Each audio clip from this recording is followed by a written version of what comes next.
That otherwise Solomonic ruling. Honorable Speaker, it's clear that as much, Honorable Speaker, that you are not in this House when we enacted these standing orders, Honorable Speaker. If I can allow those walking out to do so quietly.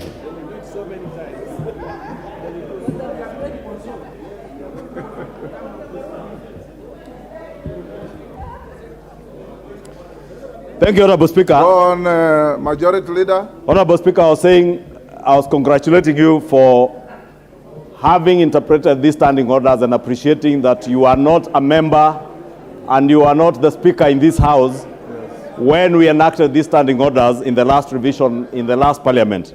But Honorable Speaker, as you've said, Standing Order 20A4 is quite clear that a decision of parliamentary party replacing its whip or deputy whip shall be communicated to the Speaker in writing. And indeed, Honorable Speaker, that is the right interpretation. Honorable Speaker, I just want to draw reference or equate this to a football match. When you substitute or you replace a player, you do not remove and do not put in another player to play. And therefore, that was a gist of this Standing Order 20A4. That you shall not remove without replacement, but you shall replace, as is akin in football matches where you substitute a player. Therefore, either the minority or the majority, if the majority wants to replace their leader of majority or their deputy whip or their whip, we replace, we do not remove. And Honorable Speaker, is also true that power abhors vacuums. And what we were being asked to do is to remove and leave a vacuum, Honorable Speaker. And I really want to ask our colleagues, Honorable Speaker, to be patient and exercise patience. You have already said, Honorable Speaker, that nothing stops them, even tomorrow, from writing to you and express their desire to replace any member, be it in a committee or in their leadership. Therefore, Honorable Speaker, I just want to implore our colleagues to exercise patience, to also conduct the affairs of this House with less emotions, Honorable Speaker. Only yesterday, Honorable Speaker, when the Honorable Leader of Minority raised that issue on the floor. I remember, Honorable Speaker, when you tried to stop him in his tracks because he was doing it at the wrong time, the Leader of Minority became very emotional. The Honorable Atandi uttered some unpalatable words, just like I've heard the Honorable Rosa Buyu utter today, like the Honorable BABU OWINO was trying to do.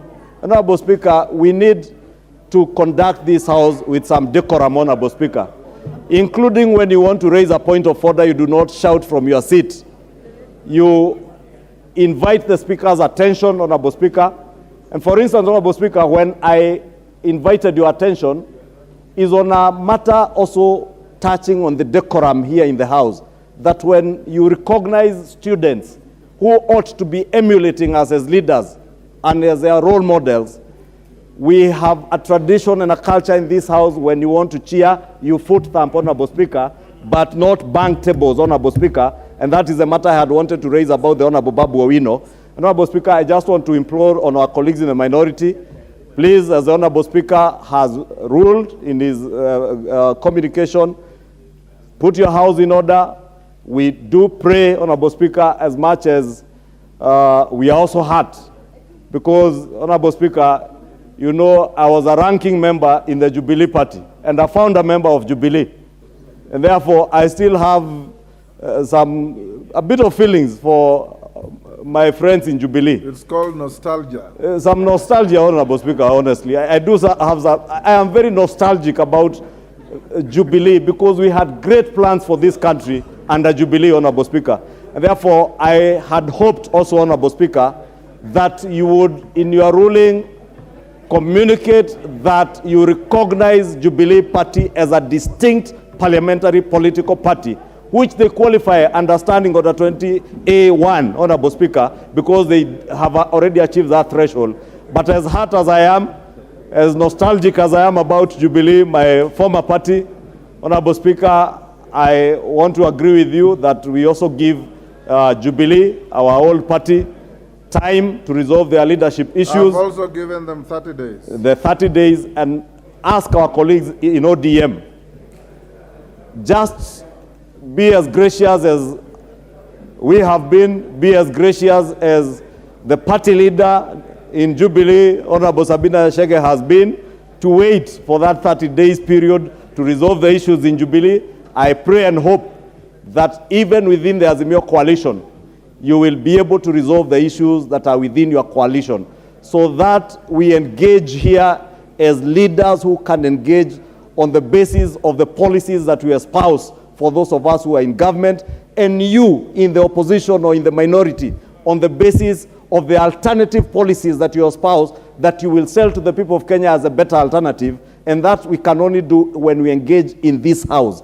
And engage, again, Honorable Speaker, I say, without being too emotional, without being insultive even to the person of the Speaker, Honorable Speaker. And Honorable Speaker, I do want to give notice that I will be moving a motion when we resume to name the Honorable member for Atandi, Samuel Atandi, over what happened yesterday, Honorable Speaker. Because, Honorable Speaker, just as I was raising the issue of BABU OWINO, we ought to be a house where we conduct business with decorum. And on occasion, Honorable Speaker, myself and Honorable Pukose will point to issues where we are going out of order, Honorable Speaker. And I must thank even the Honorable Otiende Amolo. I've seen him being very keen when he sees the Honorable Didmas Barasa not dressed properly. He raises those issues because that is how we protect the dignity of this house. But when we start shouting at the Speaker, when we start calling the Speaker unpalatable names from where we are sitting, simply because we are on Hansard, we are not on Hansard, when the Honorable BABU OWINO starts shouting there that he is not my girlfriend, and honestly, Honorable Speaker, I cannot be admiring a man under any circumstances. And even if I was to admire anybody, not the likes of BABU OWINO. There are enough women in this country to admire. I cannot be in the business of admiring men. Therefore, Honorable Speaker, I want to urge all our colleagues, let us, I take this ruling, Honorable Speaker, with some heart, Honorable Speaker. But I do agree with you. You have no business as a Speaker of the House in micromanaging any political party, be it Jubilee, be it Azimio, be it UDA, where I belong to, or even your former party, Ford Kenya. The moment you resigned as a party leader of Ford Kenya, the members of Ford Kenya who sit in the Kenya Kwanza coalition, you cannot, as Speaker, now micromanage those speakers. And I want to agree, Honorable Speaker, that it is within your rights to allow our colleagues within the minority to put their house in order. And I want to wish them all the best as we go on recess, that they will be able to put their house in order and come and give up formidable opposition here and even outside, but not in the streets, here and outside in other engagements. Thank you, Honorable Speaker. John Badi. Mr. Speaker,